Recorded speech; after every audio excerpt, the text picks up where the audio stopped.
राम कृष्ण हरे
आकार कुंडाळे तळपती श्रवणे अंती कौतुक मने विराजे अंती कौतुक मने विराजे आकार कुंडाले तळपते श्रवणे अंते कौतुका मने विराजे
कंठी राहो नाम कंठी राहो नाम कंठी राहो नाम कंठी राहो नाम अंगी भरोनिया प्रेम अंगी भरोनिया प्रेम अंगी भरोनिया प्रेम अंगी भरोनिया प्रेम अंगी भरोनिया प्रेम अंगी भरोनिया प्रेम आयसे जावे काही दान जावे जावे दास आयसे जावे काही दान जाती काम आलो पतित शरण आलो पतित शरण आलो पतित शरण आलो पतित शरण आलो पतित शरण आलो पतित शरण संतांची पायी संतांची पायी संतांची पायी संतांची पायी देवी वेळो वेळाडुई देवी वेळो वेळाडुई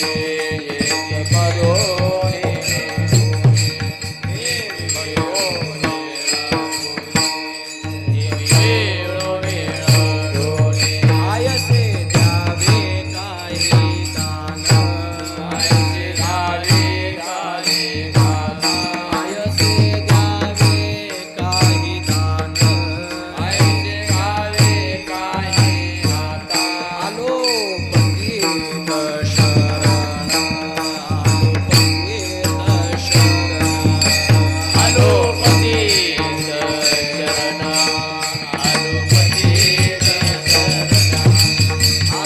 पतित शरण आलो पतित शरण तुका म्हणे तरे तुका म्हणे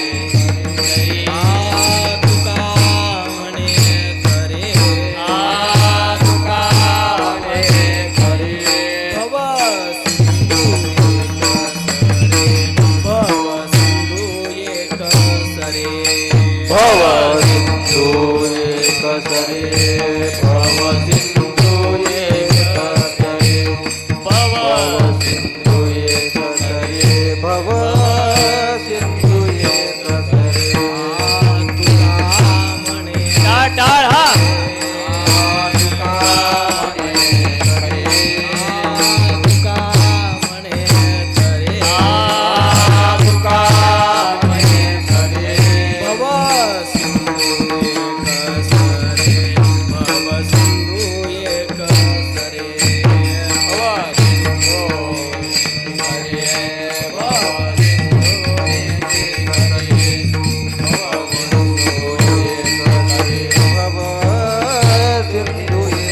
सरे आयसे जावे काही दान आयसे जावे काही दान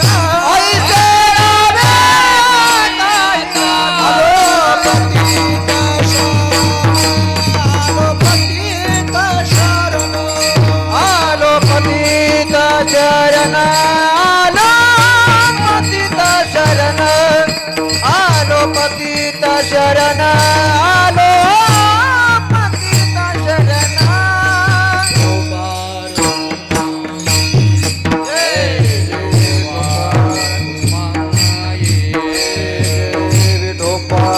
रघुमाई जय जय विठोबा रघुमाई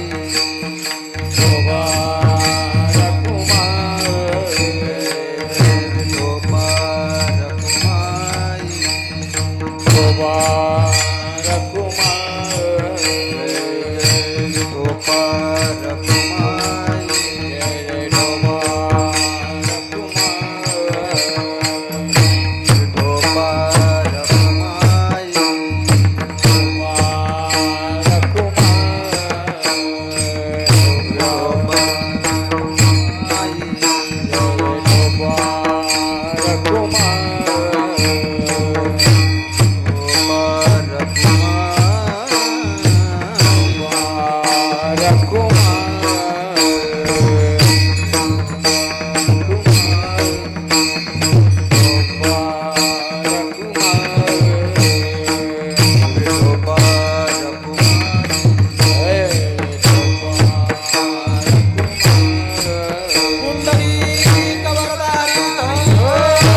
वाजवू नका कोण.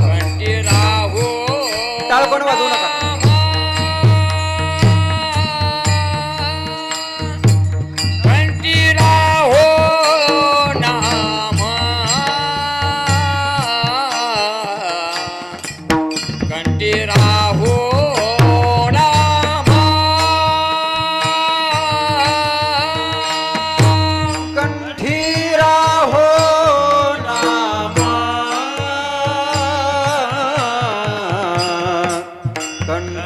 राहो नाम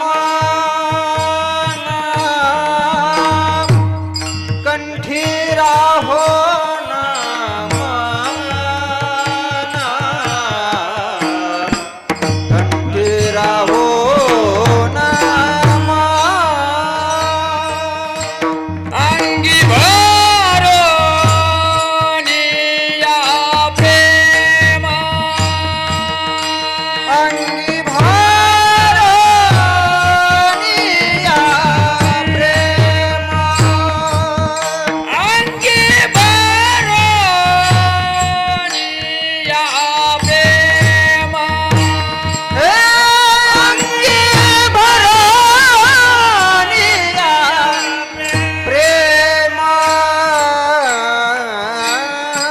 ऐसे जावे काही दान ऐसे जावे काही दान ऐसे जावे काही दान ऐसे जावे काही दान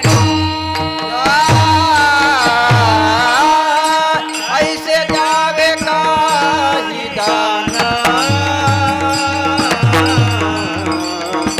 ऐसे जावे काही दान ऐसे जावे काही दान ऐसे जावे काही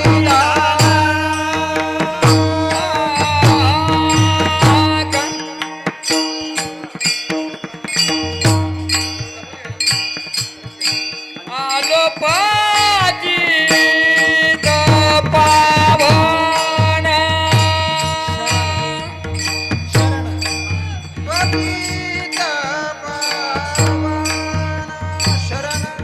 आलो पाजी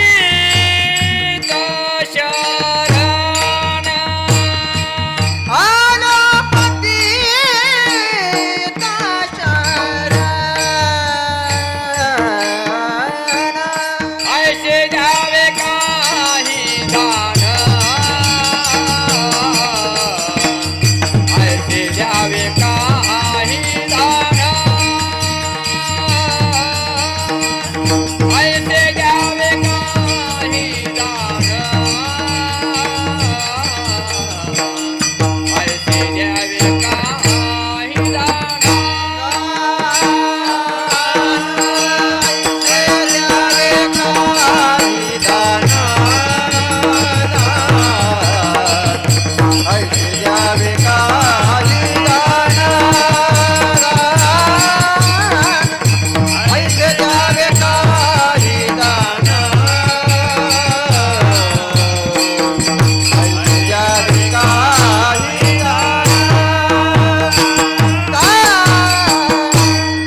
पतित शरण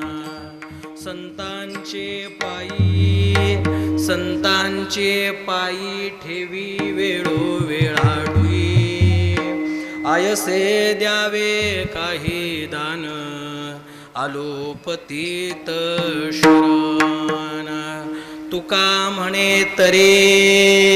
तुका म्हणे तरे भव सिंधू एक सरे आयसे द्यावे काही दान आलो पतित शरण पांडुरंगा करू प्रथम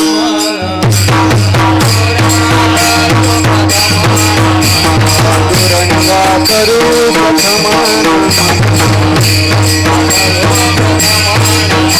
दुसरे चरणा संतांचिया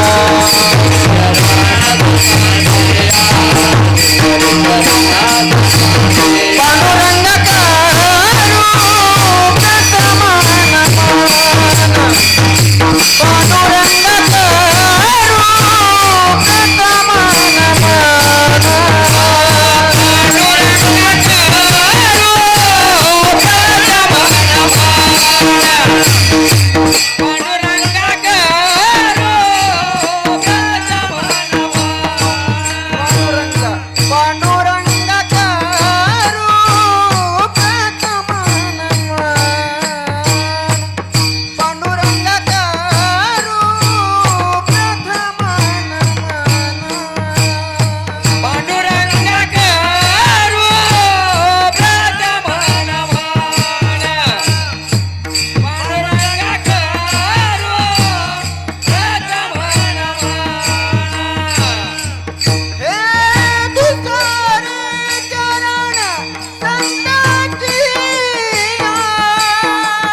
पांडुरंग करू प्रथम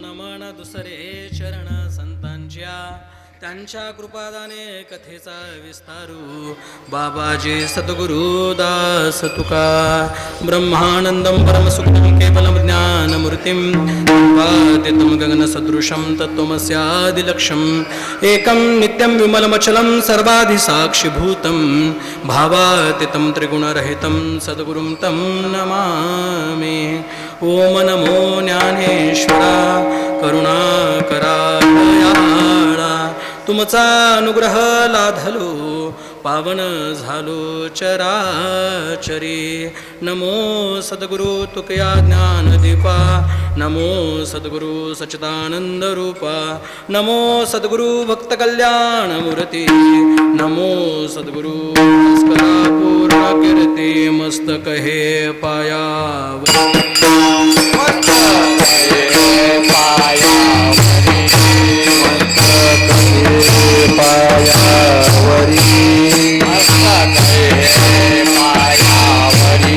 या वारकरी संतांच्या या वारकरी संतांच्या या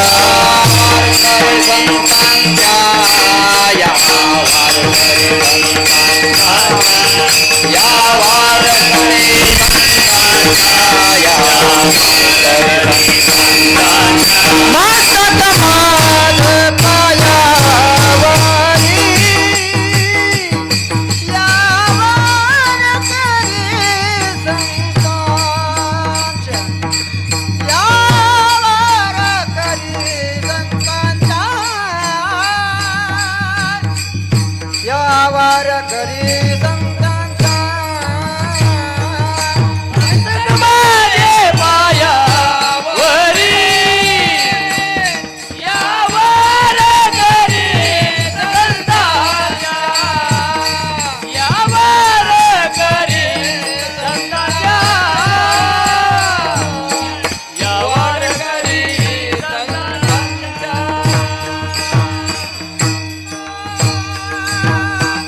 आजचा पहिला दिवस आणि पहिल्या दिवसाची सेवा भाग्यानं माझ्या वाटेला आलेली आहे. आता भाग्य काय? तर पहिलं भाग्य सेवा आहे, हे भाग्य.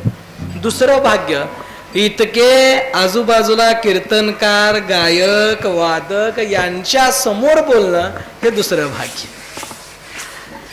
गेली अनेक वर्षाची परंपरा आणि हा देखना सोहळा ऐकून होतो दीपक बुवांकडून की सप्ताह मोठा आहे, छान आहे, सुंदर आहे. आज प्रत्यक्ष बघायला मिळाला. पहिल्या दिवशी नामपर प्रकरण आहे आणि म्हणून घेतलेला हा अभंग आहे. पण या अभंगामध्ये, अभंगाच्या निरूपणामध्ये, प्रमाणामध्ये संदिग्धता जाणवते. कारण प्रत्येक चरणानंतर प्रकरण बदलत जात आहे.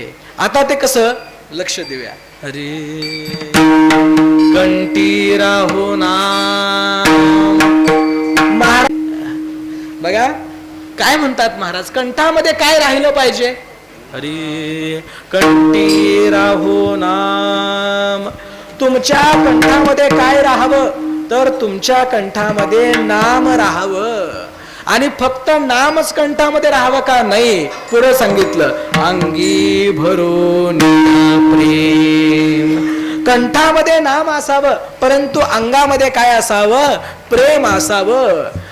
आणि असं नाम आणि असं प्रेम कोण मागतंय? तुकाराम महाराज मागतात. दुसऱ्या चरणामध्ये म्हणतात आयसे द्यावे काही दान. मला असं दान द्या जिथं कंठामध्ये नाम आहे आणि अंगामध्ये प्रेम आहे, असं मला दान द्या. कारण देण्याचं काय? आलो पतित शरण. मी पतित झालेलो आहे, पतित होऊन तुम्हाला शरण आलेलो आहे आणि म्हणून तुम्ही मला हे काय द्या? दान द्या. इतकंच महाराज मागत नाहीत, पुढे अजून मागतात संतांची पायी ठेवी वेळो वेळाडुई. कधी म्हणतात की वेळोवेळाडुई, या सप्त्यापासून त्या सप्त्यापर्यंत नव्हे, या वारीपासून त्या वारीपर्यंत नव्हे, तर कधी? संतांचे पायी ठेवी वेळो वेळाडुई. मग बघा, कंठामध्ये नाम आलं, अंगामध्ये प्रेम आलं आणि असं दान मिळालं आणि संतांच्या पायावरती डोकं जर ठेवता आलं तर त्याचा फायदा काय होतो? चौथ्या चरणामध्ये सांगितलं. तुका म्हणे तरे भव सिंधू एक सरे. एका क्षणामध्ये, एका तडाक्यात हा भवसागर सिंधू तरुण जाता येतो. आयसे द्यावे काहीला आलो पतित शरण. सुरुवातीला मी म्हटलं संदिग्ध आहे. ती संदिग्धता कोणती आहे? पहिलं कंठी राहो नाम, अंगी भरून या प्रेम. यामध्ये पहिलं जे चरण आहे ते नामपर आहे. पहिलं चरण नामपर आहे. दुसरं चरण जे आहे ऐसे द्यावे काही द्यानं, हे मागणीपर आहे. तिसरं चरण आहे संतांचे पायी ठेवी वेळो वेळा डुई, संतपर आहे. आणि शेवटचं जे चरण आहे ते पुन्हा एकदा मागणीपर प्रकरण पार करून अपेक्षित असणाऱ्या सुखाची मागणी करणार आहे. म्हणजे एकच अभंग जवळपास 3 ते 4 प्रकरणात येतो. म्हणजे पहिल्या दिवसाची सेवा घेऊन अगदी शेवटची सेवा मी केलेली आहे. बघा महाराज काय मागतात? महाराज काय मागतात? तर नाम मागतात. आणि कुठं नाम मागतात? कुठं नाम मागतात? कुठं? कंठामध्ये. बघा, वाणीचे 4 प्रकार आहेत: परा, पश्चंती, वैखरी, मध्यमा आणि वैखरी. परा कुठून निघते हो? बेंबी पासून निघते. परा कुठून निघते? बेंबी पासून निघते. मध्यमा कुठून निघते? हृदयापासून निघते. पश्चंती कुठून निघते? हृदयापासून. मध्यमा निघते. आणि वैखरी कुठून निघते? इथून निघते. महाराज कुठं सांगतात? कंठी राहो नाम. मुखात म्हटलेलं नाही. कुठं म्हटलेलं आहे? कंठामध्ये म्हटलेलं आहे. बघा, अगोदर एक पद्धत होती, अगोदर फार जुनी, की आपल्याला जर बिल वाचवायचं असेल, कुठलं बिल? कुठलं? Light bill. लाईट बिल जर वाचवायचं असेल तर 2 खोलीच्या मध्ये एक बल्ब लावायचा. अगोदरची पद्धत होती, विसरलात काय? आता सगळे जाईल तर बाथरूम मध्ये सुद्धा आता बल्ब आहे. दोन्ही खोलींच्या मध्ये काय लावायचा? बल्ब लावायचा. दोन्ही खोलींच्या मध्ये बल्ब लावला की एकाच बल्बाचा प्रकाश कुठं जाणार? दोन्ही खोलीमध्ये जाणार. म्हणजे काय वाचलं? बिल वाचलं, प्रकाश मिळाला. तसं महाराज म्हणतात की कंठात नाम धारण केल्यानंतर त्या कंठाचा उजेड आतमध्ये पडतो आणि त्याच नामाचा उजेड बाहेर सुद्धा पडतो. आणि म्हणून सांगितलं, कंठी धरला कृष्ण अवघा जनी. नाम कुठं धरायचं? कंठात धरायचं, वैखरीत नव्हे, आतमध्ये. जेणेकरून आतलं हृदय प्रकाशमान व्हावं आणि या वाणीतून निघणारा प्रत्येक शब्दानं समोरचा जनसमुदाय प्रकाशमान व्हावा. आणि असं नाम कोण घ्यायला सांगतात? महाराज घ्यायला सांगतात. बरं, नामच का घ्यायला सांगितलं? दुसरं का घ्यायला सांगितलं नाही? त्याचं कारण असं आहे की नाम जे आहे ते सगळ्यात पवित्र आहे. नाम पवित्र आहे, नाम मंगलमय आहे, नाव दिव्य आहे, नाव सोपं आहे, नाव बरवा आहे, नाव उत्कृष्ट उत्तम आहे आणि सगळ्यात महत्वाचं नाम फलदायी आहे. आणि असं नाम आम्हाला महाराज घ्यायला सांगतात. पुढे जाऊन ते असं म्हणतात, नवे नवे सगळ्या वेदांचं, सगळ्या उपनिषदांचं, सगळ्या गाथांचं, सगळ्या अभंगाचं आणि सगळ्या ग्रंथांचं सार काय आहे? नाम आहे. आणि म्हणून महाराजांनी त्याला सुंदर प्रमाण दिलं, नाम साराचे ही सार.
शरणागता यमकिंकर. म्हणजे नाम जे सार आहे त्या साराचंही सार काय आहे? नाम आहे. आणि शरणागता यमकिंकर म्हणजे यमानं शरण जावं इतकं नाम काय आहे? श्रेष्ठ आहे. आणि म्हणून महाराज म्हणतात, कंठी राहो नाम. आता आपल्याला माहिती आहे, आता समोर जास्त करून महिला मंडळ आहे. नाम राहो म्हटले, नाम. आता कंठात राहो म्हटले, दुसरं का म्हटले नाही? आता दागदागिने काय महाराजांना माहित नसतील का हो? असतील की नाही? मंगलसूत्र राहू देत, घंटन राहू देत, चिताक राहू देत, चप्पल हार राहू देत, म्हणू शकले असते की नाही? नाही. आमच्या सारख्याला 50 तोला राहू देत, म्हणू शकले असते की नाही? म्हणू शकले असते. परंतु महाराज काय म्हणाले? कंठी राहो नाम. काय राहू म्हणाले? नाम राहू म्हणाले. कुठं राहावं? कंठामध्ये राहावं. वैखरीत राहिलं की कधीतरी मुखात येतंय नाम, देवाचं कधीतरी मुखात येतंय. महाराज आमची अडचण फार मोठी आहे. नाम आम्ही एकतर सप्त्यात घेतोय, नाहीतर अवघडल्यावर घेतोय. कधी घेतोय? अवघडल्यावर. काहीतरी उचलताना लचाकलं, देवा देवा देवा, त्यावेळेला नाम येते. लईच अवघडला आणि जर समजा जर अडकलं तर म्हणते पांडुरंगा सपलं आता. कधी येते नाम? अवघडल्यावर नाम येते. असं निवांत खॉटवर झोपल्यानंतर, मऊ गादीवरती पडल्यानंतर रामकृष्ण हरी म्हणत नाही. आणि अशी नामाची गत आहे. आणि म्हणून महाराज सांगतात की काय? कंठी राहो नाम. नामच का म्हटलं? पहिलं कारण नाम सार आहे म्हणून नाम म्हटलं. दुसरं कारण नाम सगळ्यात मोठा आहे म्हणून नाम म्हटलं. नाम सगळ्यात मोठा आहे म्हणून नाम म्हटलं. एकदा एक शिष्य गुरूंकडे गेला आणि विचारलं, गुरुजी तुम्ही आम्हाला ज्ञान देता, आमचे प्रश्न आम्ही तुम्हाला विचारतो. आता मला सांगा की या पृथ्वीवरती सगळ्यात मोठं काय आहे? सगळ्यात मोठं काय आहे? गुरु म्हणाले या पृथ्वीवरती सगळ्यात मोठा हिमालय आहे. काय म्हणाले? हिमालय आहे. मग हिमालयापेक्षा मोठं काय आहे? तर हिमालयापेक्षा समुद्र मोठा आहे. मग गुरुजी परत सांगा, समुद्रापेक्षा मोठं काय आहे? समुद्रापेक्षा पृथ्वी मोठी आहे. बरं ठीक आहे, पृथ्वीपेक्षा मोठं काय आहे? तर पृथ्वीपेक्षा आकाश मोठं आहे. पृथ्वीपेक्षा काय आहे? आकाश मोठं आहे. मला सांगा आकाशापेक्षा अजून काय मोठं आहे? तर आकाशापेक्षा नाम मोठा आहे. म्हणून ज्ञानेश्वर माऊलीने हरिपाठामध्ये सांगितलं, गगनाहुनी वाढ नाम आहे, गगनाहुनी वाढ नाम आहे. गगनाहुनी वाढ नाम आहे. गगनाहुनी वाढ नाम आहे. ज्ञानदेव पुसे निवृत्ती सीताड, ज्ञानदेव पुसे निवृत्ती सीताड, गगनाहुनी वाढ नाम आहे, गगनाहुनी वाढ नाम आहे. ज्ञानदेव पुसे निवृत्ती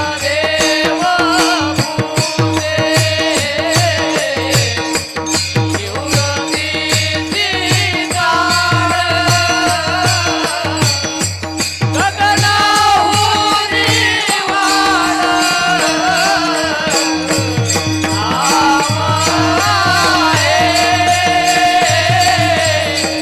गगनाहुनी वाढ नाम आहे.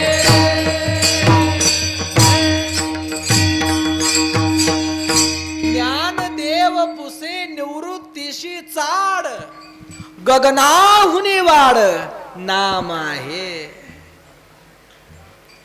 विचारलं या सगळ्यात मोठं काय? तर काय आहे? आकाश आहे. आणि आकाशाही पेक्षा मोठं नाम आहे. आणि सगळ्यात मोठं असणारं नाम कुठं राहावं म्हणतात महाराज? कंठी राहावं. असं नाम कंठात राहावं. आता तुम्ही म्हणाल एवढं जर मोठं नाम आहे म्हणून सांगायला लागला, मग असं नाम कंठामध्ये कसं राहील हो? आकाशापेक्षा मोठं असणारं नाम आमच्या एवढ्याशा स्वरयंत्रामध्ये कसं राहील? सोपं करून सांगतो. प्रत्येकाकडं काय आहे आता खिशात? वाजलाच बघा. प्रॅक्टिकल उदाहरण. काय आहे प्रत्येकाच्या खिशात? मोबाईल आहे. मोबाईल आहे केवढा व खिशात बसण्यासारखा. इथं जमलेल्या सगळ्यांचा फोटो व्हिडिओ ते काढतंय काय नाही? काढून कुठं ठेवतंय? खिशात. ते झालं.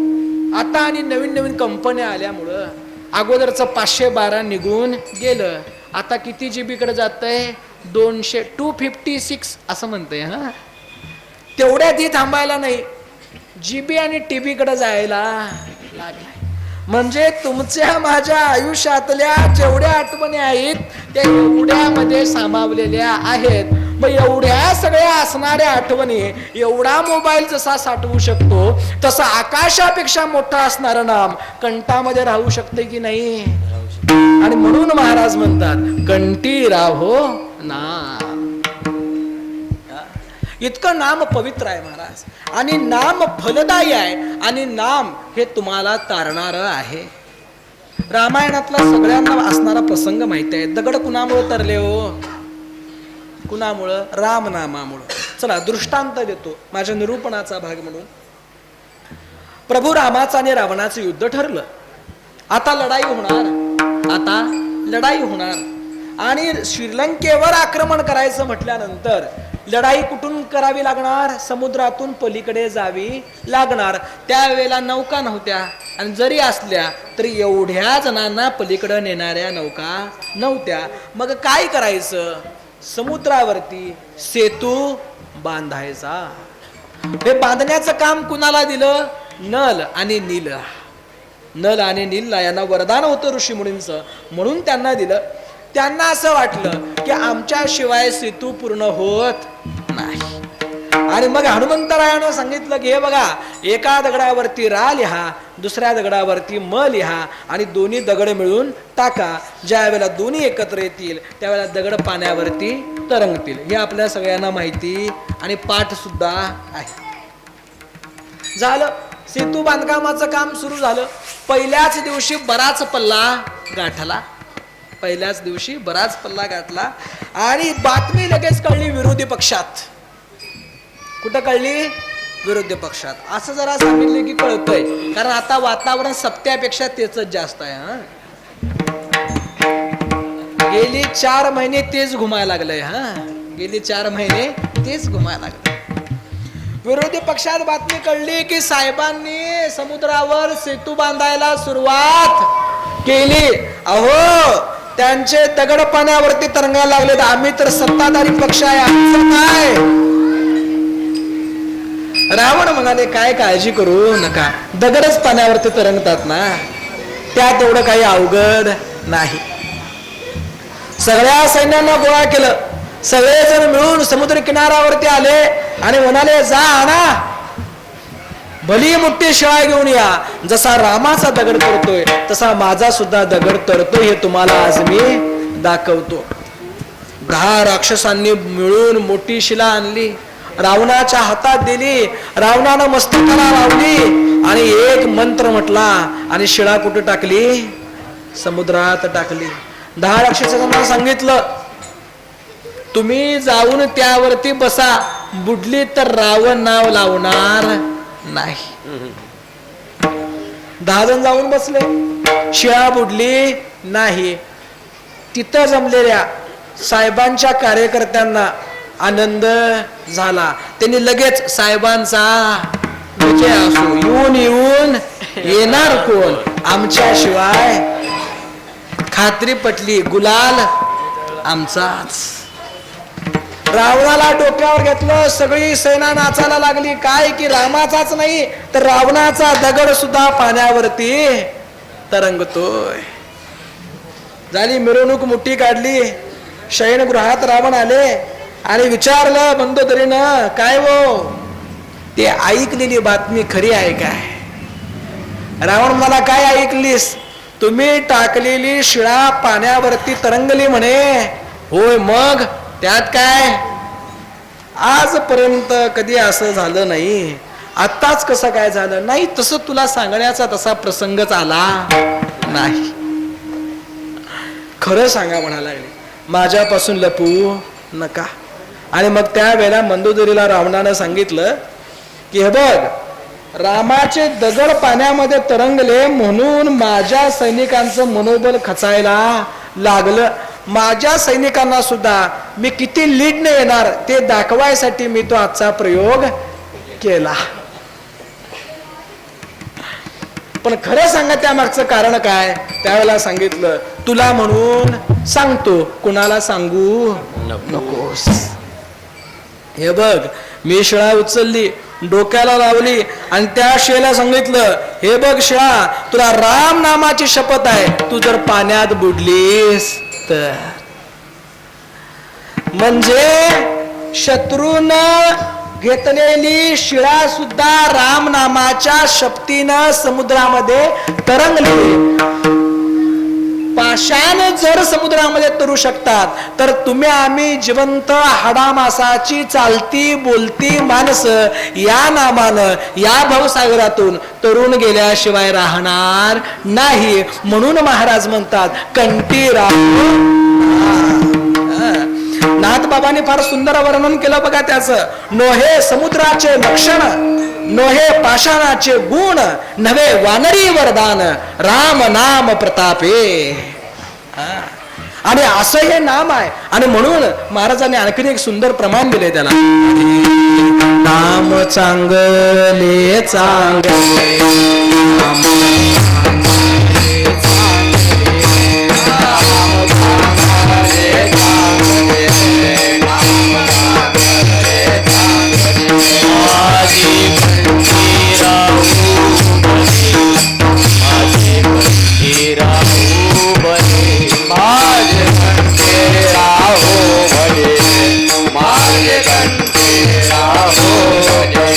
कधी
नाम चांगले चांगले माझे कंठी राहो भले, कपी कुळ उद्धरले, मुक्त केले राक्षसा. कंठी राहो नाम. अजून अभंगावर आहे आपण काय. नाम चांगले चांगले. नाम कसं आहे, चांगलं आहे. आणि चांगलं असणारं नाम माझे कंठी राहो भले. बघा महाराज म्हणतात प्रत्येक वेळेला हे नाम कंठामध्ये राहावं. या नामामध्ये काय परिणाम होतो, कपी कुळ उद्धरले. अहो वानरांचा या नामानं उद्धार झालेला आहे. कुणाचा, वानराचा. सोप्या भाषेत सांगतो, वानरांचा.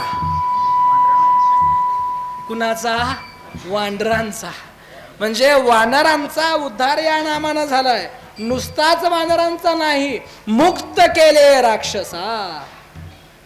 कुणाला मुक्त केलंय, राक्षसांना मुक्त केलंय. मला सांगा या नामानं वानराचा उद्धार होऊ शकतोय, राक्षसांना मुक्ती मिळू शकते. मग तुमच्या आमच्या दररोज सप्त्याला येणाऱ्या, भजन कीर्तन हरिपाठ करणाऱ्या, कीर्तनाला प्रवचनाला ऐकायला बसणाऱ्या चांगल्या माणसांचा उद्धार या नामामुळे होईल काय नाही.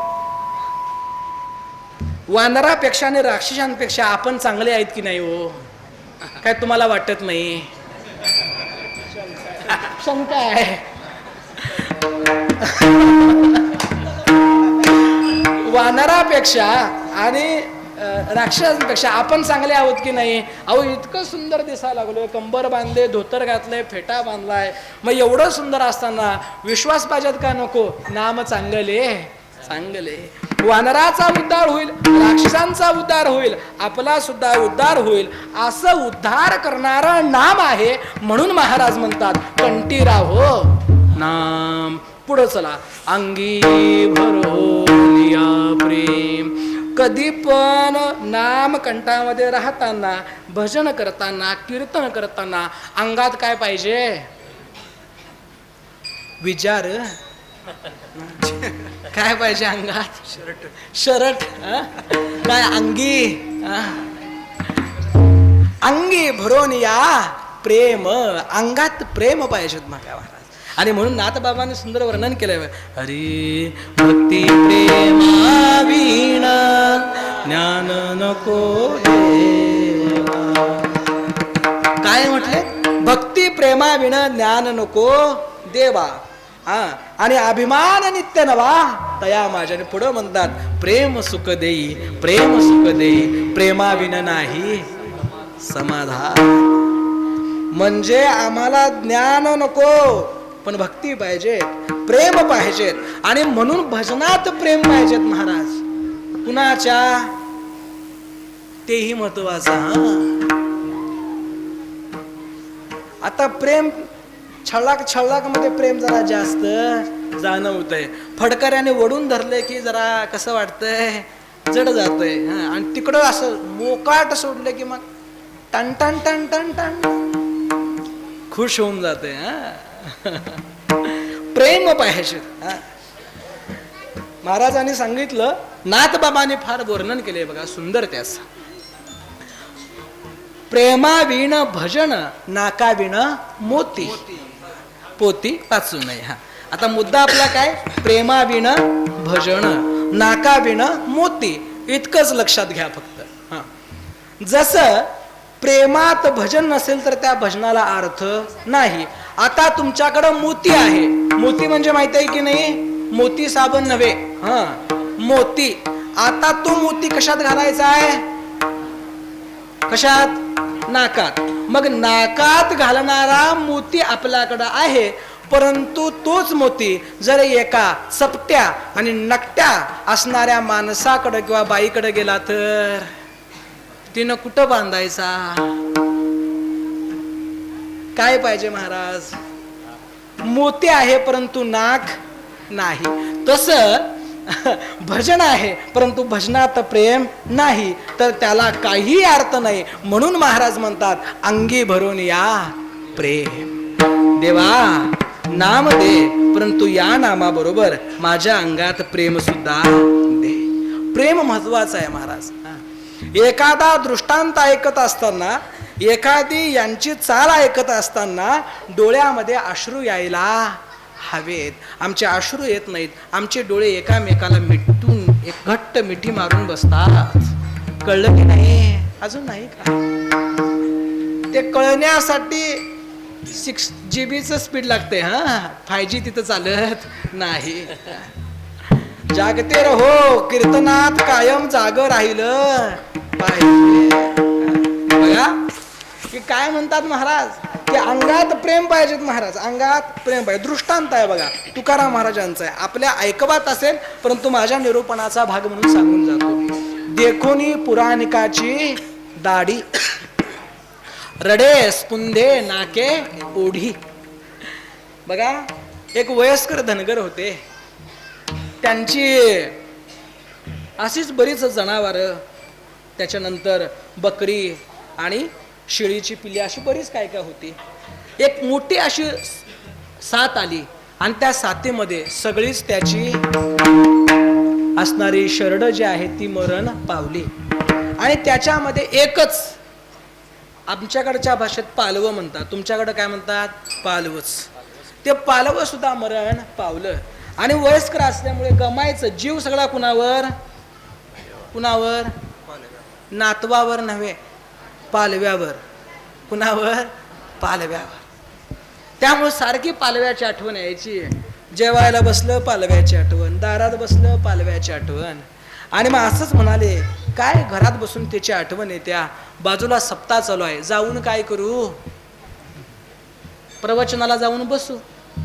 प्रवचनाला गेले आणि प्रवचन सांगणाऱ्या बुवांची अशी भली मोठी दाढी होती. त्यावेळेला कोरायची फॅशन नसल्यामुळं दाढ्या कशा असायच्या? आता काय कोरायची सिस्टम असल्यामुळे लांब दाढ्या होऊ देत नाही.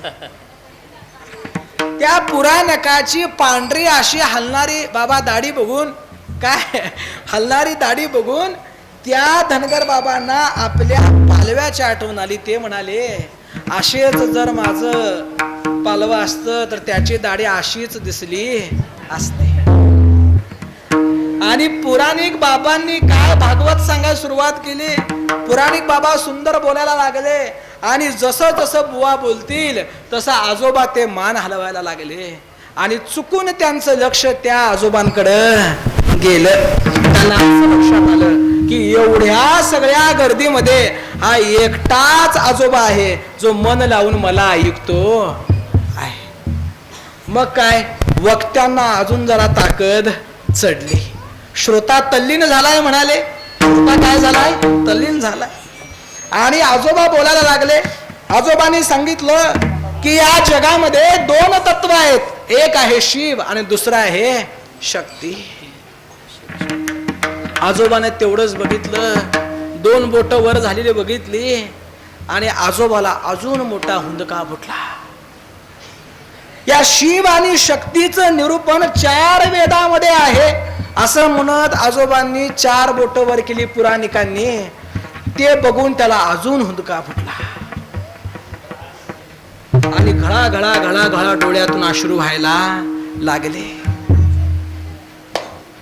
प्रवचन करणाऱ्या वक्त्यांना चांगलाच रंग चढला. काय माझी वाणी धन्य झाली म्हणाले.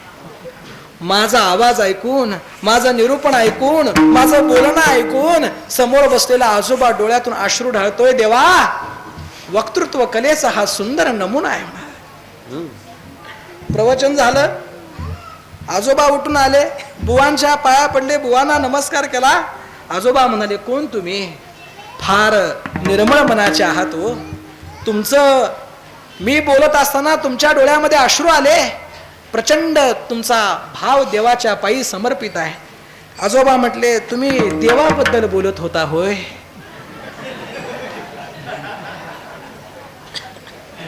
होय की नाही? तुम्ही ज्या वेळेला 2 बोट वर केली त्यावेळेला मला माझ्या पालव्याची 2 शिंगे आठवली. तुम्ही ज्या वेळेला 4 बोट वर केली त्यावेळेला मला माझ्या पालव्याचे 4 पाय आठवले. आणि तुम्ही बोलताना जी तुमची दाढी हालत होती त्याच्यावरून मला माझ्या बोकडाची दाढी आठवली. मग प्रेम प्रवचनात होतं की पालव्यावरती होतं? पालव्या. हे बुवांचं मिसअंडरस्टँडिंग झाल्यामुळं त्यांना त्यांच्या वक्तृत्वाचा काय वाटला? हेवा वाटला. महाराजांनी फार सुंदर वर्णन केले त्याचं. महाराज म्हणतात भिन्न अंतरी भावना म्हणजे काय? जगाला ते प्रेम दिसतंय परंतु ते प्रेम नाही. वरून जरी प्रेम दिसत असलं तरी अंतरीची भावना कशी आहे? भिन्न आहे. मग अशी भिन्न भावना देवा माझ्या मनामध्ये ठेवूच नकोस, म्हणून मला काय कर? अंगी भरून या प्रेम. महाराज म्हणतात की असा माझा गोंधळ व्हायला नको, मला फक्त भजन यायला नको, मला फक्त पाठांतर यायला नको, तर माझ्या बोलण्यामध्ये माझ्या वागण्यामध्ये तुझ्याबद्दल माझ्या अंगामध्ये काय असायला हवं? प्रेम असायला हवं. आणि म्हणून महाराज म्हणतात अरे कंठी राहुना अंगी भरून या प्रेम. पहिलं चरण संपलं, दुसऱ्या चरणावरती या. दुसऱ्या चरणामध्ये महाराज काय म्हणतात? आयसे द्यावे काही दान आलोपतीत शरण. महाराज कुणाकडेही जात असताना दान मागण्यासाठी ज्याच्याकडे आपण जातोय त्याच्यापेक्षा आपल्याला लहान व्हावं लागतं. बरोबर आहे की नाही? सोपं करून सांगतो. मला सांगा, एखाद्याकडून जर आपल्याला उसने पैसे पाहिजेत असतील तर त्याच्याकडे लगेच गुगल पेला पाठव असं म्हणून चालेल? त्याला सांगावं लागेल बाबा मी फार अडचणीत आहे, या वेळेला मदत कर, या वेळेला मला दे, भविष्यात तुझं द्यायला जमलं तर देतो, राहिलं तर राहू देत, पण निदान या वेळेला तरी मदत कर. कसं मागावं? कसं मागावं? विनम्रतेनं मागावं. विनम्रतेनं मागावं म्हणजे काय? की आपण विनम्र व्हावं लागतं, त्यावेळेला आपण दान मागू शकतो. आता मुद्दा असा आहे की बघा की न मागता सुद्धा देवानं आम्हाला बरंच काय काय दिलेलं आहे. आता देवानं बरंच काय काय देऊन सुद्धा अजूनपर्यंत आपल्याला त्याची किंमत कळलेली नाही. मला सांगा देवानं काय काय दिले तुम्हाला?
कान डोळे मुख बोलाया वचन, एवढं सगळं त्याने देऊनही आपण त्याच्याकडे मागायचं सोडत नाही. तरी सुद्धा संत त्याच्याकडं शरण होऊन मागतात.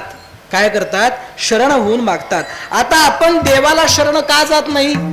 त्याची 4 कारणं आहेत. आपण देवाला शरण न जाण्याची पहिलं कारण शरण वर्ण तुष्टी. काय शरण वर्ण तुष्टी म्हणजे काय? आपण बोलतो फक्त महाराजांसोबत पंढरपूरला जायला पाहिजेत, पायी दिंडी केली पाहिजेत, ग्रंथांचं वाचन केलं पाहिजेत, काकडा पाठ केला पाहिजेत, पण बघूया कसं कसं जमतंय. म्हणजे आपण बोलतो परंतु करत नाही. बोलाचीच कडी आणि बोलाचाच भात, जेवून या कोण तृप्त झाला. फक्त बोलतो करत नाही. याला म्हणावं शरणवरण तुष्टी. दुसरी आहे भाग्य तुष्टी. काही माणसं म्हणतात की तुमच्या नशिबात भजन आहे, तुमच्या नशिबात काय कीर्तन आहे, आमच्या भाग्यात कधी येतंय काय माहीत. म्हणजे सगळं भाग्यावर सोडणं याला म्हणावं भाग्यतुष्टी. तिसरं कारण म्हणजे भगवत तुष्टी. ते असं म्हणतात की देवाच्या जर मनात असेल तर मला नील पंढरपूरला. कुणाच्या मनात? देवाच्या मनात. हा आता तिथं सोहळ्याला 35 लाख, कार्तिकीला 20 लाख, मागला 10-15 लाख, तुझ्या स्वप्नात येऊन सांगाय रिकाम आहे म्हणता. तिथली गर्दी आवरणा तिथं. आणि इथं स्वप्नात येऊन सांगायला, याला म्हणायचं देवावरती सोडणं म्हणजे भगवत तुष्टी. चवथा आहे काळ तुष्टी. म्हणजे काय? घडल कधी योग येतोय बघूया. म्हणजे कधी योग येतोय बघूया. परंतु महाराज सांगतात तुका म्हणे ते नाही चालत तातडी. ते प्रमाण देऊन आम्हाला सांगते. असं प्रमाण आहे महाराज, योग यायला लागतोय असं म्हणते. म्हणजे या 4 कारणामुळं काय होतंय, आपण शरण जात. म्हणून या 4 कारणाच्या पलीकडं अंगामध्ये प्रेम आलं. अंगामध्ये ज्या वेळेला प्रेम येतं त्यावेळेला अहंकार निघून जातो. आणि अहंकार एकदाशी निघून गेला की मग आपण देवाला शरण जातो. आणि तेच अभंगाच्या 2ऱ्या चरणामध्ये सांगितलं, आईसे द्यावे काही दान आलोपतीत शरण. अभंगाचं 2रं चरण संपलं. म्हणा मधली चाल. कंठी राहो नाम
आलो पतित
संतांचे पायी हिरवी वेळोवेळी.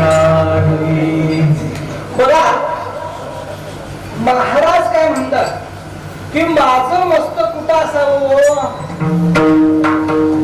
उशी उशीवर नव्हे. हा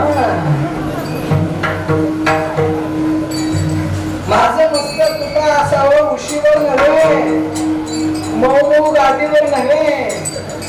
आणि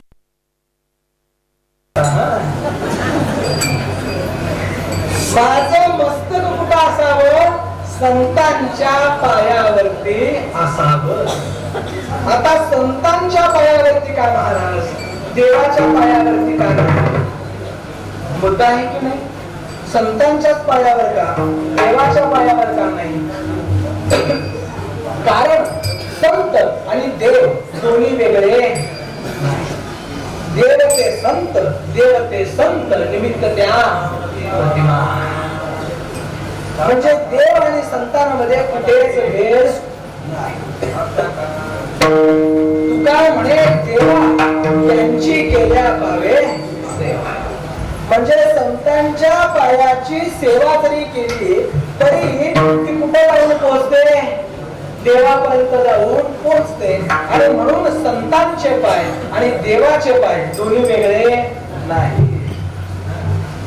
बघा संत आणि देव दोन्ही एक आहेत. नवे नवे संत मूळचेच देव आहे. कारण त्यांचा मुक्काम पोस्ट काय आहे हो, आम्ही वैकुंठ आलो बोलले जय.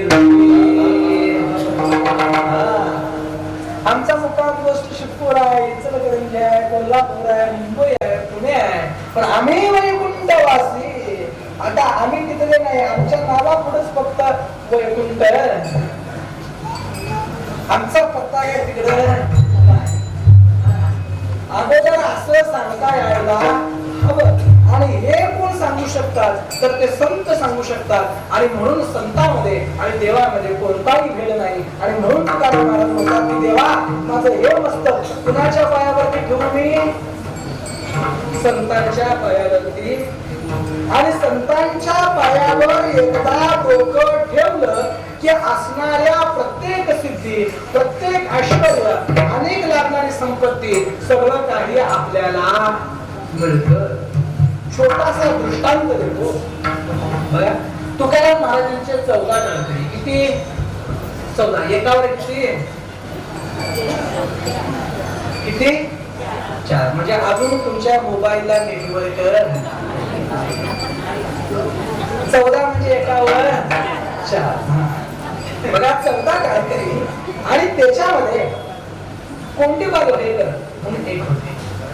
आता कुंडीबाचं काम काय महाराज, मृदंग आणून दे म्हटलं तर मृदंग आणून द्यायचं, पीठ मळून दे म्हटलं की पीठ मळून द्यायचं, माईक जोडा म्हटले की माईक जोडायचं, गाठी आणा, माणसांना सांगून या कीर्तनाची वेळ झाली. एवढं काम कुणाचं? कुंडीबाच. आता नावच कुंडीबा. पण तुकाराम महाराज म्हणाले हे बघ गावात कुठे इतरत्र फिरत बसतोस, तू माझ्यासोबत कीर्तनाला. आता कुंडीबानं म्हटलं की इकडे तिकडं कट्टीवर बसून बघण्यापेक्षा तुकाराम बुवाच्या कीर्तनाला जाऊन बसलेलं. एकदा तुकाराम बुवाच्या कीर्तनामध्ये कुंडीबा बसले आणि इतकं त्यामध्ये तल्लीन झाले. त्यांनी असं ठरवलं की उभ्या आयुष्यात आता तुकाराम महाराजांची पाठ सोडायची नाही. कुंडीबाचं नेम चालू झालं. रोज तुकाराम महाराजांच्या सोबत आहेत. आणि एके दिवशी काय झालं, त्या काळात देहूची परंपरा अशी होती की पहिल्यांदा 5-6च्या दरम्यान रामेश्वर भटांचं प्रवचन आहे आणि त्यानंतर तुकाराम महाराजांचं कीर्तन आहे. आणि एक दिवशी असं झालं, रामेश्वर भट पुण्याला एका प्रवचनाच्या निमित्तानं गेले आणि इथं प्रवचनाची वेळ झाली. आणि वेळ झाली म्हटल्यानंतर लोक खुशबू द्यायला लागली, अजून वेळ झाली, जय विठ्ठल अजून कसं नाही, इथं दंगा चालू झाला. अशी लोक खुशबू द्यायला लागली. किती नव्हे हा ती होती सांगा. माणसं दंगा करायला हवं. रामेश्वर भट कधी यायचे, प्रवचनाची तरी वेळ झाली. तुकोबा म्हणाले थांबा तुम्ही, थांबा, येतील, करू आपण सुरुवात, थोडा वेळ झाला तर चालेल, काही हरकत नाही. रामेश्वर भट यायचा पत्ता दिसेना. आणि त्यावेळेला सगळेजण म्हणाले अहो तुला आता प्रवचन कोण करणार. आणि त्यावेळेला तुकाराम महाराजांनी कुंडीबाला बोलवून घेतलं. कुंडीबा इकडे. आजचं प्रवचन तू करायचं. कोंडीबा म्हणाला, खुडं काय शागो तुम्ही, इथं काही 2 आणि काही 4 मधला फरक कळला. खाली पाठ अजून पाहत नाही. ज्ञानेश्वरी ऐकली आपण कळली नाही. वेद कसला असतोय तो अजून काय बघायला नाही. भागवताला अजून हात लावायला नाही. आणि असं असताना तुम्ही प्रवचन तुम्हाला करायला सांगितलं. मला माणसं खुलं म्हणणार नाही, तुम्हाला खुलं म्हणतील.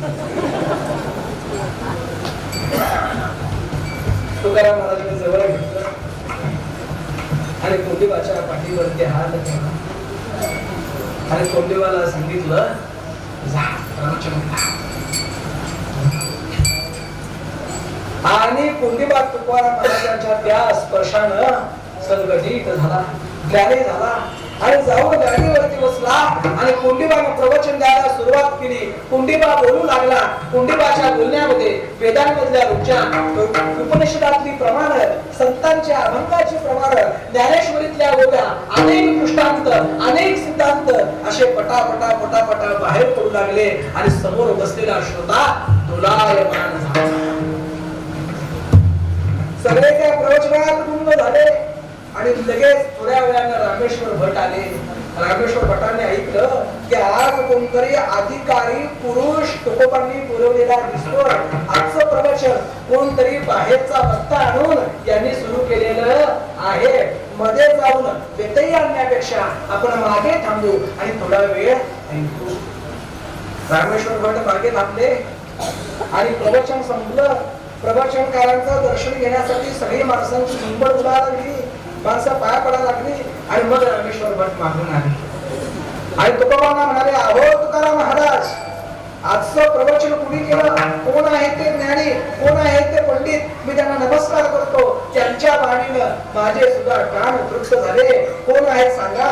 अहो थांबा थांबा, किती प्रश्न विचारा. अहो रामेश्वर बुवा, आजचं प्रवचन बाहेर कुणी न आणणाऱ्या रस्त्यावरून आम्ही केलं नाही, तर आजचं प्रवचन आपल्या कोंडीबानं. आपला कोंडीबा कसं शक्य आहे? हात ठेविला मस्तकी, देऊनी प्रसाद पेले सखी.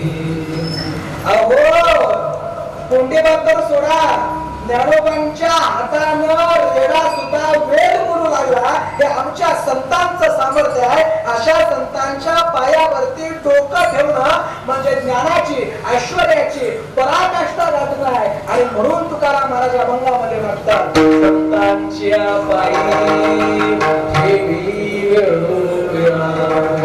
अभंगाचं 3रं चरण संपलं. 4थ्या चरणावरती या तुका म्हणे. महाराज काय म्हणतात शेवटी? तुका म्हणे तरे.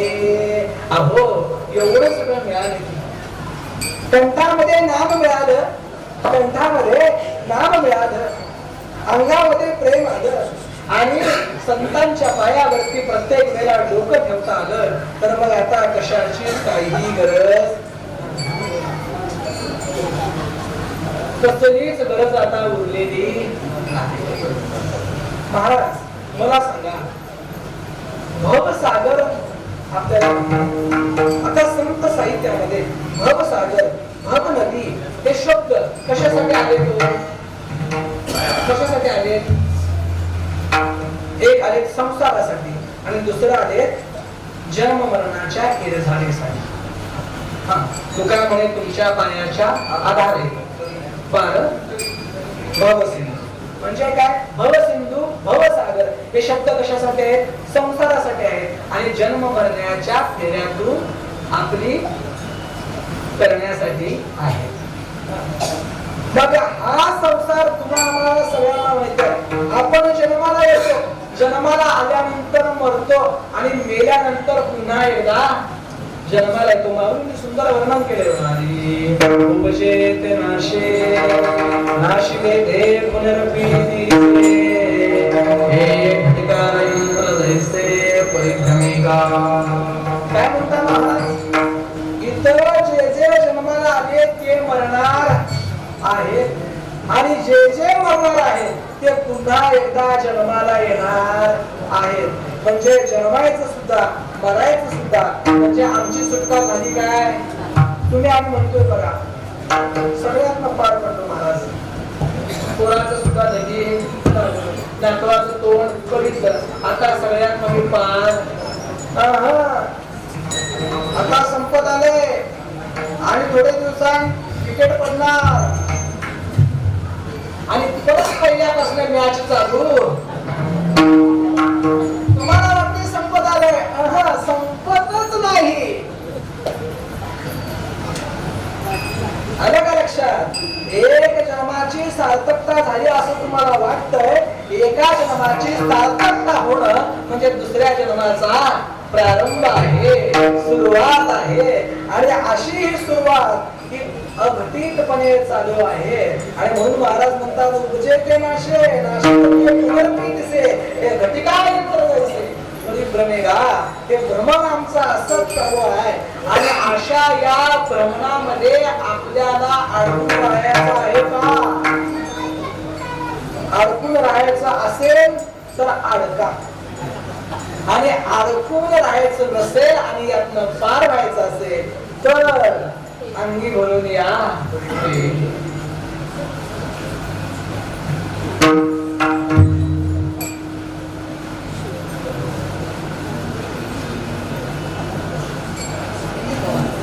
म्हणजे काय की या भवसागरातून तरुण जायचं असेल तर आम्हाला कंठामध्ये नाम पाहिजे, अंगामध्ये प्रेम पाहिजे आणि आपलं मस्तक संतांच्या पायावरती वेळोवेळ असलं पाहिजे.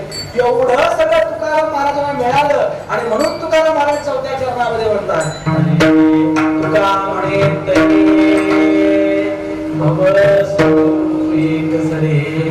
एवढा खोल आणि विशाल असणारा भवसिंधू भवसागर मी एका दमात तळून जाईल. कशात? आता सांगतो बघा, एका पेटात. कळलं काय आता? एका पेटात पलीकडे जाईल. मी एक घाव टाकला की 2 तुकडं जगापासून सगळी म्हणतोय का नाही आपण? तसं तुकाराम महाराज म्हणतात, तुका म्हणे तरे अहो या भवसागरामध्ये मी एका खेपेत करून जाईल, मला पुन्हा एकदा जन्माला यायची गरज नाही. म्हणून तुकाराम महाराज म्हणतात, तुका म्हणे तरे ऐसे द्यावे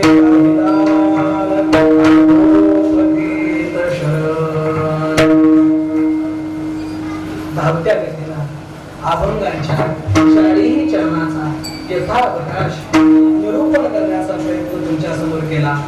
या मंदिरामध्ये येण्याचा पहिला योग आणि हा योग आल्यानंतर आमच्या दीपक बुवांच्या वर आला.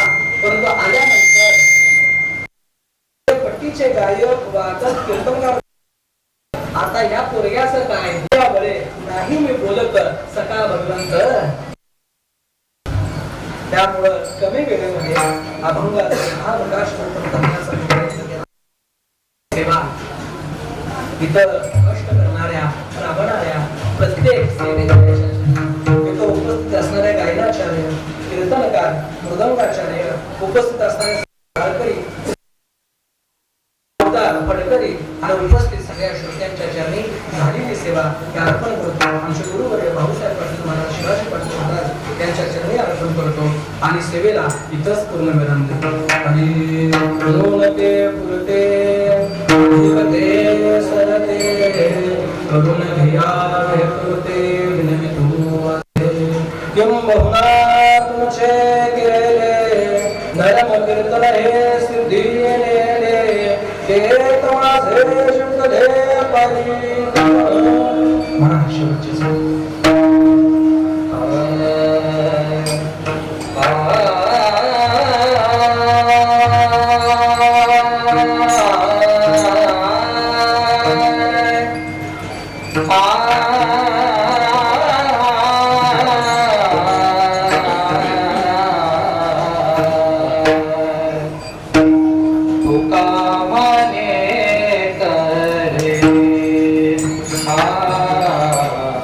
तू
नाम उच्चार